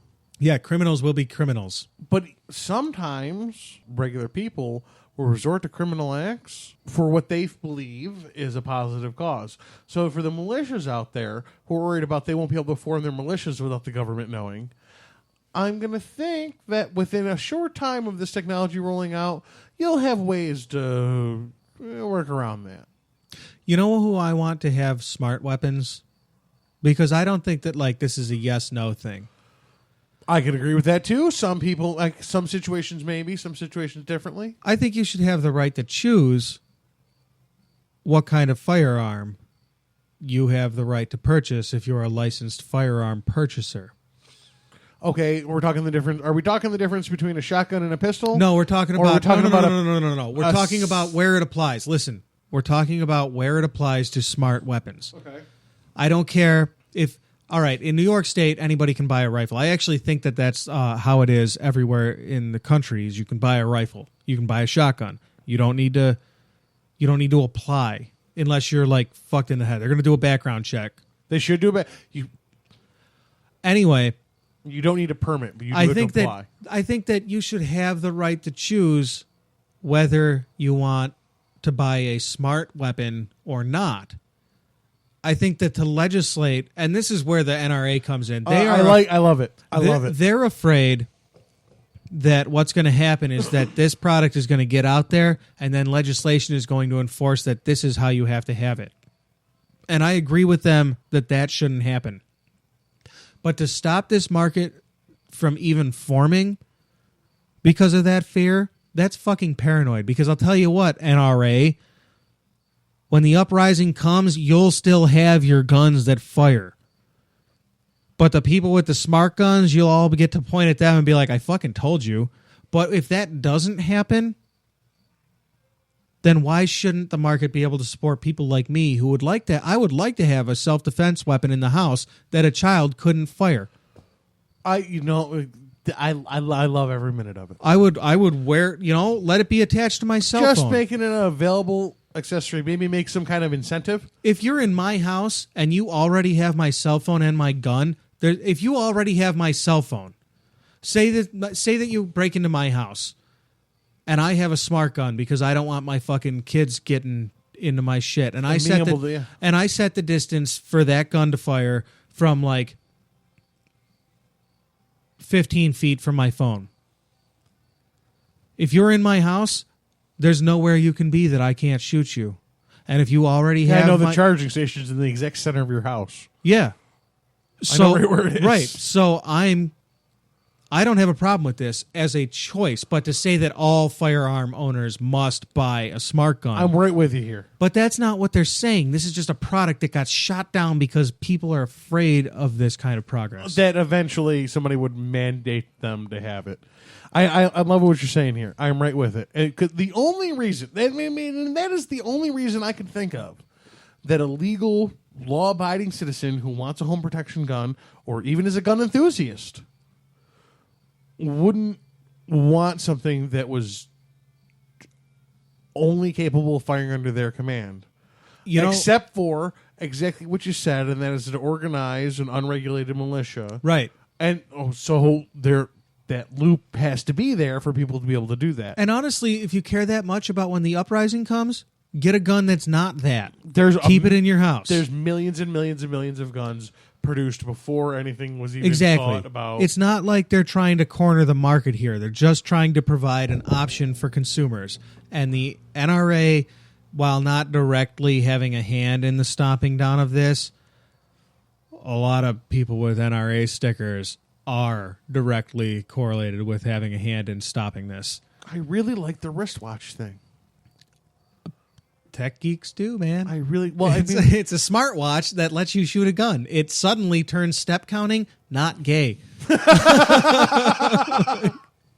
can't beat that. It just seems like, even if I'm a gun enthusiast, right? I'm a law-abiding citizen. I'm me. I'm good old Cory from AirWreckRadio, and I just decided my new hobby, because that happens from time to time, is playing with guns. And I buy some, not playing with guns, you know what I'm saying. Yeah. I buy a couple of guns, I take them to the range, I learn how to shoot. You know me, I get obsessive until I get good enough to be able to do it. I like the fact that I'm the only one who can shoot my gun. Especially, I like the wristwatch thing because I know that I could put the wristwatch in the safe with the gun. And if my wife or my whoever, responsible adult who had the combination to my gun safe had to get to one of my weapons, they could too. Gun control advocates, for example, always quote that statistic that says that it's more specific than this, but what it comes down to is that more guns bought for home protection are used to kill the homeowner than are actually used in defense. They have a statistic out there that... Oh, God, I got all sorts of I don't arguments. like that statistic at all, but they have it. They have it and they use it, and this is an opportunity the NRA could be taking to say that's not necessarily true, because if they have a smart gun with the wristwatch slap bracelet... Good luck picking up my gun and shooting me with it. Yeah, if it's only set to fucking 20 centimeters away... Exactly. It's got to be on the wrist. Yeah, the wrist I shoot with. Mm-hmm. And in that story specifically, it talked about how it was only a 10-centimeter range because it was from you wore the whatever watch. The distance has to be. The specifics from the story were about 10 centimeters because you would wear it on the wrist of the gun of the hand that you shoot the gun with. And one of the things that a person that was interviewed as like a counter argument for this story said was, well, what if you take a shot in your right arm and your right hand and you have to shoot with your left hand? Well, what if the fucking moon falls out of the sky, asshole? Let's talk about probabilities. Well, let's not. Let's entertain this subject, okay? Let's not just shoot him down. If it's impossible for you to switch the wrist, maybe it's a setting that we all agree to in the thing that says... Yeah, it doesn't not necessarily... 10 centimeters, it's 40 centimeters. Yeah, it doesn't necessarily have to go be... like this and shoot your weapon if you had to. There's no reason it has to be 10 centimeters. I just did like this. It's a fucking podcast. I know. My right arm, which would be my shooting arm, on my left arm, which would be my alternate shooting arm. Folks at home, it wasn't a great visual. But I still just said that. The thing is it's not like it has to be that distance.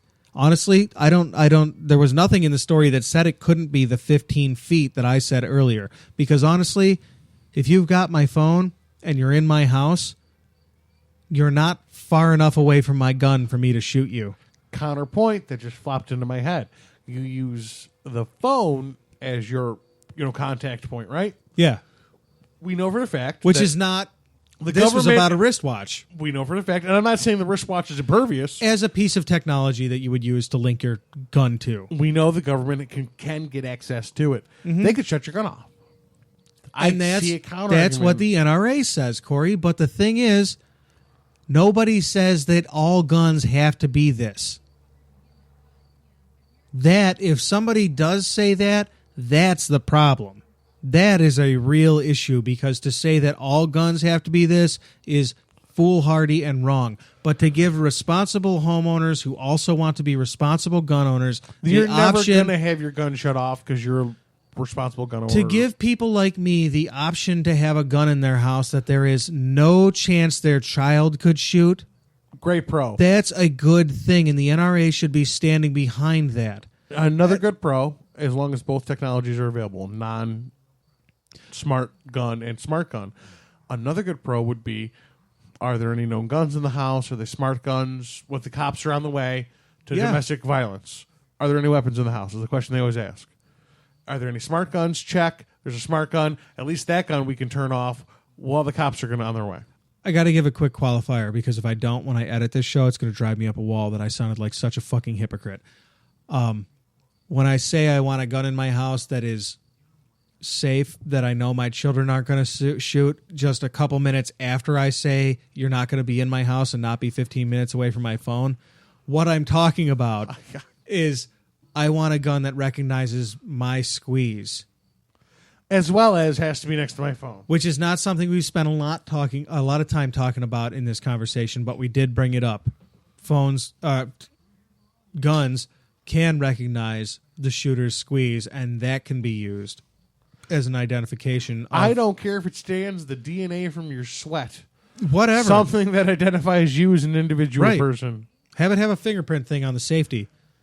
When you shut the safety off, it automatically reads your fucking fingerprint. When you wrap your right thumb around the barrel, it's a clear thumbprint. Wherever. There are so many ways to have this be a good thing, but the NRA is picking this fight poorly. They could come out as champions of freedom because you could choose to have a gun like this, or you could choose not to. I'm usually very pro NRA too. Me too. They fucked this one up. No, I'm not pro NRA. They went bad on it. I'm not necessarily. Actually, I'm going to take that back. I'm not pro NRA. I'm not anti NRA. I'm pro gun ownership. But I think the NRA is maybe a little too big for its britches, and they're a lobbying group that is so muddled by. That's a point too. I don't think the NRA is the best group of people out there to support my particular beliefs as far as gun ownership, because you should be able to own a gun. It is one of your rights. It's inalienable. Bear arms. Arms suggests a level of... I think it's safe to assume that the founders didn't mean spears. Well, and I think that's an argument that I like to make. I hear a lot of other people like to make, and I have a counter for it. You can have a bow and arrow. Well, fuck you, asshole. You have a bow and arrow. The founders were talking about, muskets and the very earliest rifles. They weren't talking about machine guns. But that's not true. They were talking about the tech of the day. Well, and I believe, personally, as we understand... They said arms specifically. Our forefathers understood that technology wasn't going to stand where it was. They assumed, I would think, that technology was going to grow, and that it didn't necessarily matter the technological ability as it was that it was your right to be up to date with that technological ability. Thomas Jefferson, who wrote the Declaration of Independence, has been quoted, and I'm going to have to paraphrase here because I don't have it in front of me right now. But we don't need it. As saying things to the effect of, no constitution is perfect for everybody. It has to be malleable. He said something to the very, very specific effect of, the dead are dead and they are nothing, and the words they wrote mean nothing. It is up to the living to decide what works for them. And when asked to clarify on that, he said something to the effect of, about every 20 years, it needs to be reasserted what's acceptable.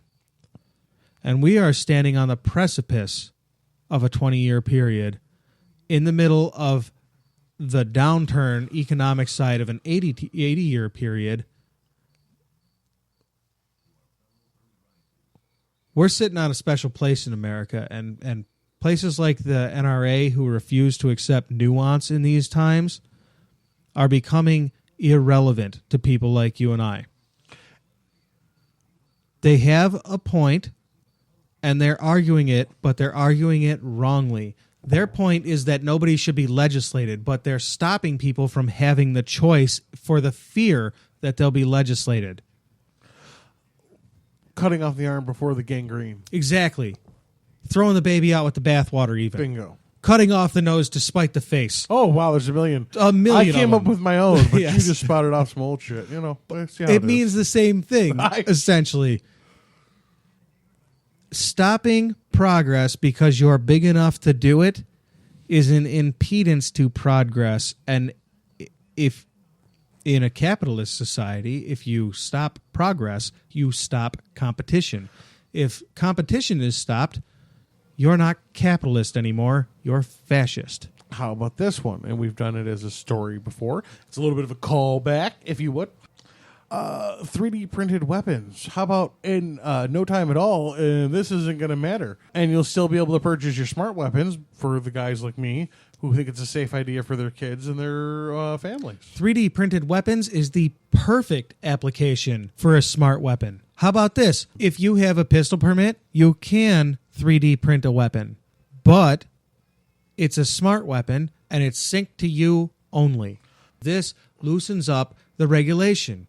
See, I don't think the regulation for for legally law-abiding citizens, I don't think at least New York State's regulations are too ridiculous. I don't think so either. Let's just go with the pistol thing. Do you have a right to think they are? Yes, course you do. So you and me agree, but I don't want to agree for everybody. I don't feel that either one of us is pro-gun enough to say that we have a middle ground represented here. I think that you and I have very similar gun tastes. We have different gun needs. Do we? I think so. How so? I don't think either one of us is interested in weapons outside of protecting our homes, our families, and or hunting for ourselves. I don't know. I think I would shoot a rocket launcher at a clay target just for the shit of it. Would you agree with that statement or disagree? For the shit of it, a rocket launcher, I'm not going to hurt nobody. No, just a clay target, which will be obliterated. Fuck yeah. See? So we agree on gun control. But, again, if I got to walk into the store, drop $500, $600, $700, I got to wait 3 days, I got to do a background check, because this is something that kills people. I mean, Sure. this is a tool that I could use to kill people. Yeah. Guns serve a purpose. I like to put it that way. This is a tool that I could use to kill people if I chose to. When you buy a gun for home defense, what you're buying a gun for is so that you can kill a person. And if you're unwilling to do so, you probably shouldn't own a gun. I'm the kind of guy who would buy a shotgun and then buy salt loads. They're shells filled with salt. You're the kind of person that would get sued out of your house and home because you would leave a survivor. And New York State is also a egress state. We're not like stand your ground, which is ridiculous. You see, you didn't let me finish. The salt load was the first bullet. This was the payment for doing the things that you did. The second bullet, well, because the first one didn't stop you. I tried to use a non-lethal load, your officer. I used a salt load in order to try to neutralize the threat without destroying it, and it didn't stop him. So I had to use the second load. I tried not to kill him. Well, Corey, I hate to... So instead I blew him in half. I hate I hate to enrage you with reality. In a court of law, that will not bode well for your defense. Well, why wouldn't it? Because you will prove it. Because I clearly used a salt load first. The forensic would clearly prove that. And then forensics would go forward to prove most likely that your second shot, when it was in his head and shoulders on the backside because he fell over in fucking agony and you shot him again. Okay. And if you didn't shoot him again, if you did the responsible thing and said this suspect is incapacitated, I will wait for the authorities, then you'd get sued for wounding an intruder when you clearly could have egressed. You would have to prove that you couldn't egress in this state. In New York State, you would have to using- prove that you couldn't escape. You had to kill him. I'm going to use your house for an example. In your house, from where the middle of your house to your bedroom is, where your entire family is at nights, which is most likely when crimes to happen, there is no egress. There are windows in all the rooms. There's no safe egress for a family of 4. Clearly provable. Not according to the fire marshal. And I think that's whose regulations we have to use when talking about egress. But we're not talking about a strategy thing, because you have enough doors to qualify for egress. You don't even need to count your windows. And that's the zoning thing I have some background in. Okay, I get your point. But neither one of us are litigious people. We're not well versed enough in law to bicker about the difference between a window egress and a door egress, and the states, how a jury would be forced to perceive based on your lawyers and the prosecutors selling on that you couldn't egress. I don't think that either one of us would. What? I'm sorry. I think we got to this point because we were trying to somewhere find a reason to agree where, like, pistols, rifles, and shotguns are all things that mean you'd be interested in purchasing for different aspects of reality. And I wouldn't mind firing a rocket launcher, duh. But I don't think either one of us is going to be lining up to buy the semi-automatic assault rifle anytime soon. No, but you should have the right to. And you know what? At the end of the day, I agree with you on that. You should at least have the option or the right to decide for yourself instead of having the government nanny decide for you. Agreed. Conceded? I think that we have beat this story to death in true AirWreckRadio fashion. Okay. Sounds good. Okay. My turn to throw a little something on the table. Is this the last one or the second to last one? I think we should wrap this up. I had another news story, but I'm not feeling it. You're not feeling it? No, it was about how a little bit of video gaming makes for a well-adjusted child, because they have the ability to vent emotions, especially through puberty. Okay. That you can't vent. You know what? Otherwise, but I'll I'm not agree with into that it right now. I like that story. I like the way we've agreed on it right now. Next story. Yeah. We can count that. That's like 4 whole stories. This isn't a story. This is the next one. Oh. This is kind of my personal interest. All right. Well, 4 stories makes a well-rounded headline news. Sounds good. Closing argument. See, folks, listeners, I know that I generally... The fourth wall there a little bit. I generally hate to break the fourth wall in this kind of way, but we recently have decided to make a show with no breaks. So you got to do it. There's going to be a little conversation happening. So we have to work it out on the air sometimes, and that's what just happened here. Cory has something that he would like to talk about at the close of the show, so that's where we are. Everybody knows, at least everybody listening to this show knows, that like my big thing is podcasting. I love listening to podcasts. I love being part of podcasts. I love doing as much content as I can. I thought your big thing was your blood pressure. Waka waka. And one of the biggest dogs in the yard is Kevin Smith, filmmaker, writer, director. He's like Kevin Smith. right behind AirWreckRadio in podcasting right, terms. I mean, just I mean, like he could nudge us off of the plateau someday. It could happen, especially since he's got like 7 shows he does himself. Yeah, each one of them with thousands of listeners. Yeah. Okay. Anyway, Kevin Smith. His original creation, the starting podcast is Smodcast. Mm-hmm. To which I'm a fairly loyal listener. I'm pretty loyal. It's like the only... there are 2 things that I listen to that aren't books. Well, there are 3 things that I listen to that aren't books. Joe Rogan, Dan Carlin, when he ever... This is actually more than 3. Man, do I love Dan Carlin podcasts. I'm going to take my enumeration away. There are a couple of podcasts that I listen to. Joe Rogan, Dan Carlin, Science on Top, Recycled Electrons, Smodcast, and Edumacation. And all the ROC podcasts. Some of the ROC podcasts. Listen, I always tell people there's something out there for you. That doesn't mean everything out there is for you. Oh, it's not going to be. And it's the same for me. Straight from the Underground. Listen, if you like rap, you're going to fucking love Straight from the Underground. Show. They have terrific hip-hop on that show.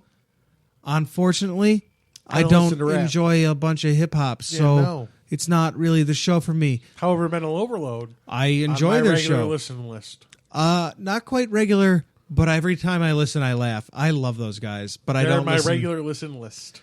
I don't. Them and the Prince. I don't listen to. Second.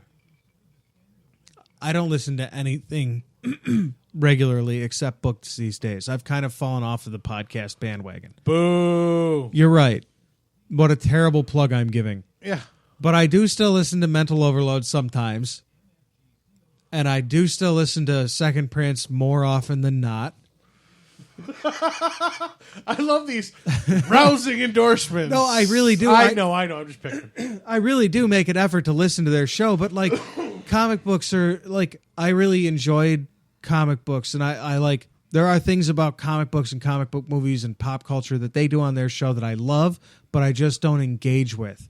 I've been reading books lately, so I've been kind of getting into it a little bit. You've been reading books or comic books? Comic books. Oh, okay. All right. Well, cool. Then, so you're going to enjoy that show more than me, who only reads a comic book every 3 months or so. I'm giving you my Batman collection. I know you don't like comic books. Oh, I'll read them. No, I don't. It's not that I don't like comic books. It's that it distracts me from something else. But honestly, I do spend an amount of time distracted. You nightly. should. It's good for you. It is good. You're right. Speaking of distractions, back to where we were. See how that worked out nicely? Bring it back. At that Kevin Smith, found on the Twitter, filmmaking genius, podcasting genius, episode 259 of Smodcast. The guy behind Clerks. Labeled The Walrus and the Carpenter.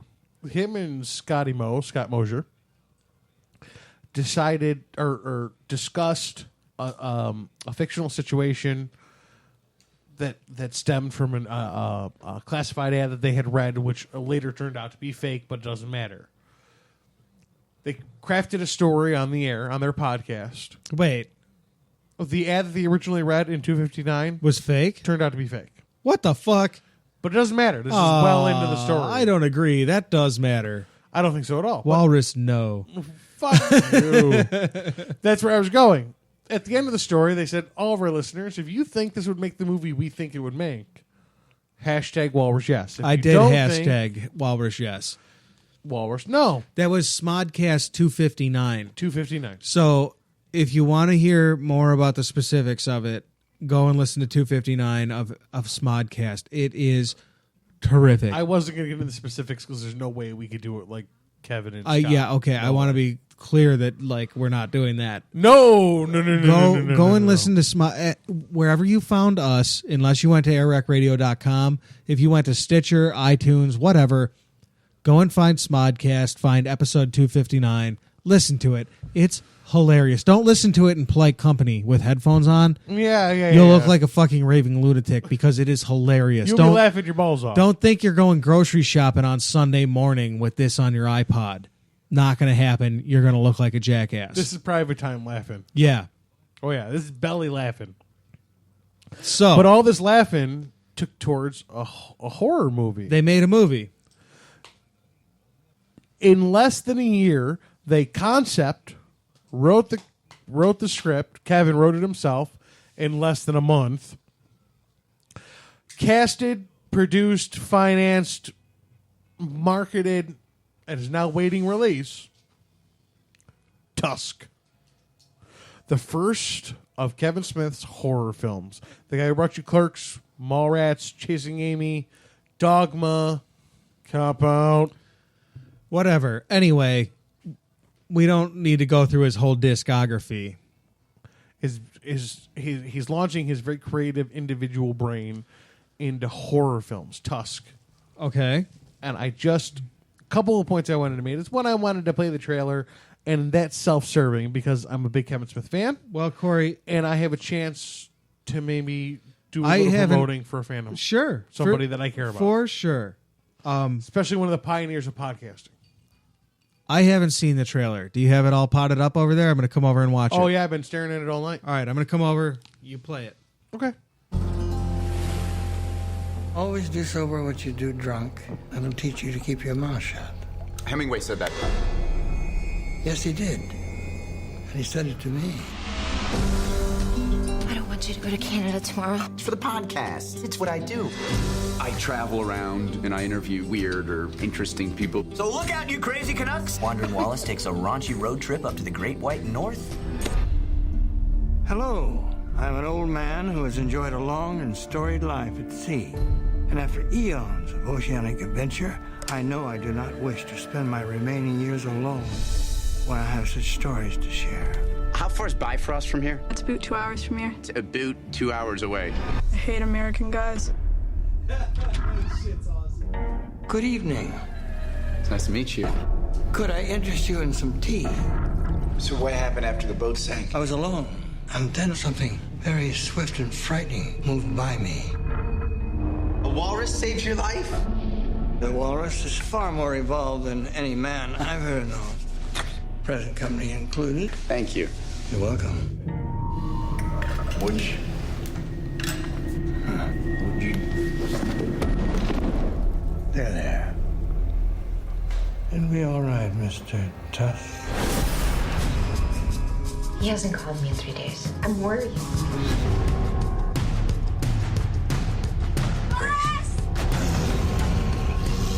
Why are you doing this? Are you really mourning your humanity? I don't understand. Who in the hell would want to be human?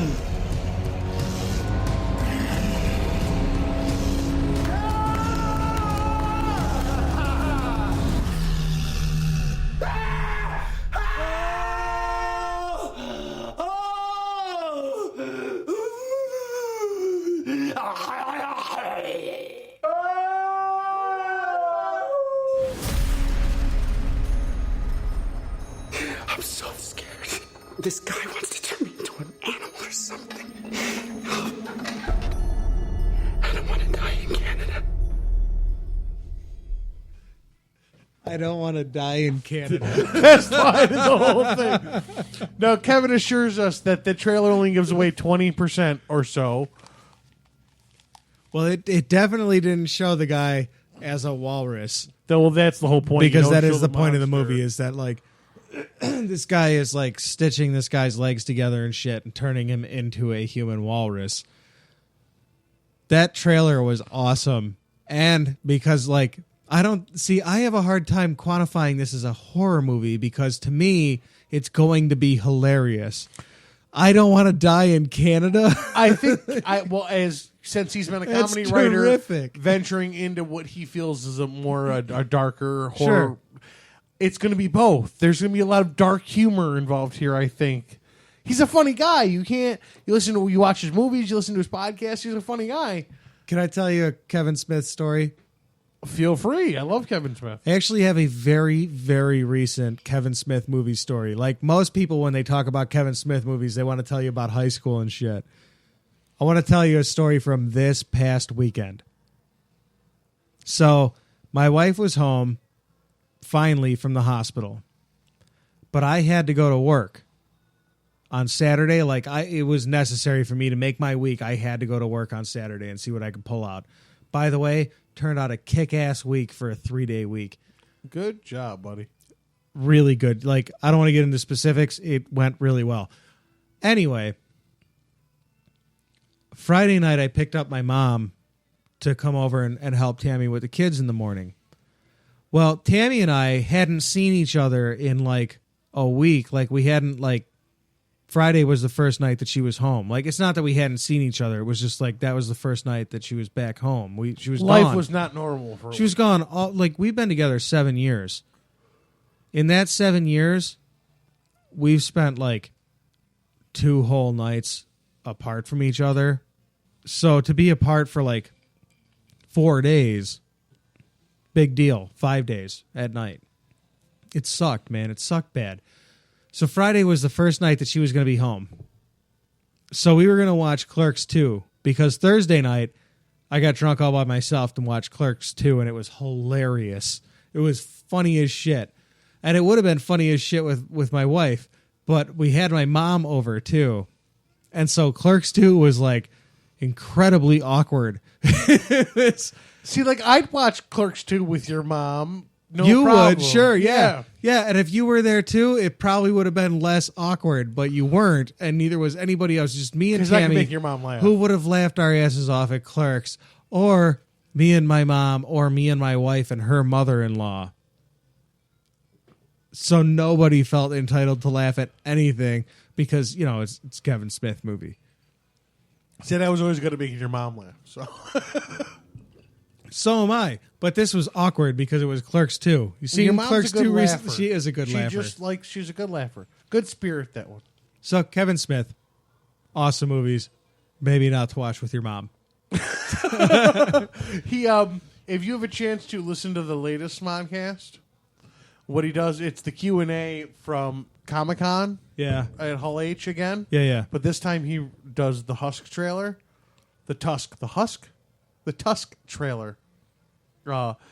But he does some Q&A, and like one of them is a 13-year-old and one of them is a 9-year-old. Oh so my there's goodness. 20 minutes of him trying not to cuss and failing miserably at it. Well, that's funny. You know what else is funny? The side effects of Sassafras tea. Folks, thank you so much for listening to this week's AirWreck Radio. We want to ask you real quick before we go. It's super very important that you all go to iTunes and please give us a review with 5 stars. We could really use your 5-star review on iTunes. Please, at this point, we're begging. We are actually politely begging. Please give us those likes. We give you a show every week. If you don't like it, you still come back. Then you know what? Fine. You know what? In the air of honesty, if you don't like it, do it. Give us the negative review. No, Just- fuck that. Don't do just that. review us. Don't be an asshole. We need 5-star reviews. We have opinions. We're getting them out there. If you got nothing nice to say, keep your fucking mouth shut. That's the golden rule, I'm pretty sure. In the meantime, do unto others as we would do unto you. Listen, you want a review from we want a review from you. If there's something you want from us, let us know. Email us, tweet us, AWR Stacey, C-Pain Run, AirWreck Radio. Those are all the Twitter handles. If you want something from us to get that iTunes 5-star review, tweet us. Otherwise, sit down, have some sassafras tea, and chill the fuck out. We'll see you next week. Thanks for coming to AirWreck Radio.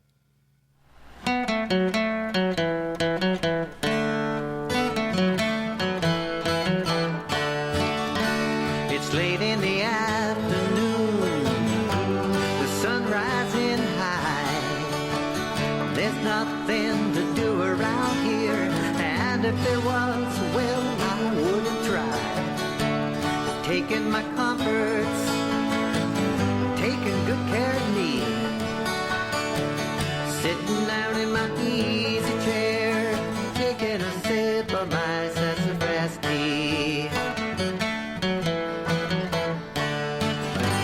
Now wouldn't you know it, there goes the phone again. It's probably just another wrong number, but someone tried to sell me something I can't even see. Well, I got the solution, how to deal with this insanity. Just sit down in my easy chair and take a big sip of my sassafras tea.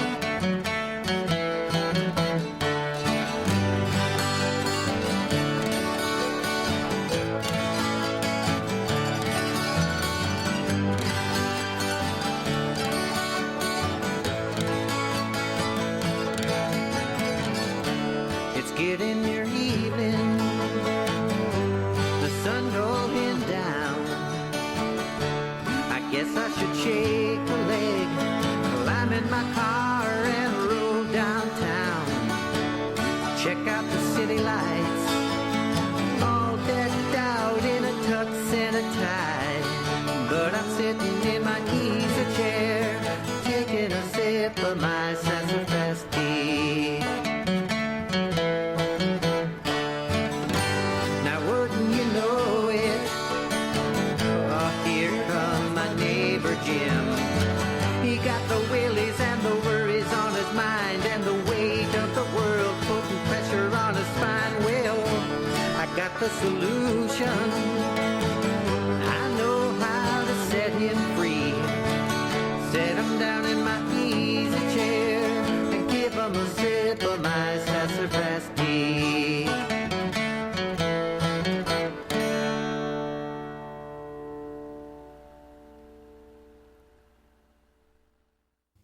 Hey, folks, a quick reminder.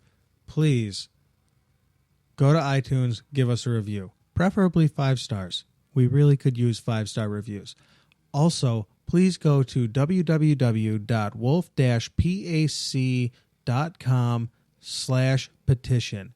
If you're a New York listener, we need 100,000 signatures. We have 99,000 signatures and change. It's 99,645 according to mine. Cory in the background says 99,645. That's how many signatures we have. We need 100,000. We are so very close. Please go there, sign the petition. If you do some reading and you find out that you want to join, you can join from that page. You can, but you don't have to. Just please sign the petition. Get the money out of politics. Make it clear what a person is according to the Constitution. That's all they want to do.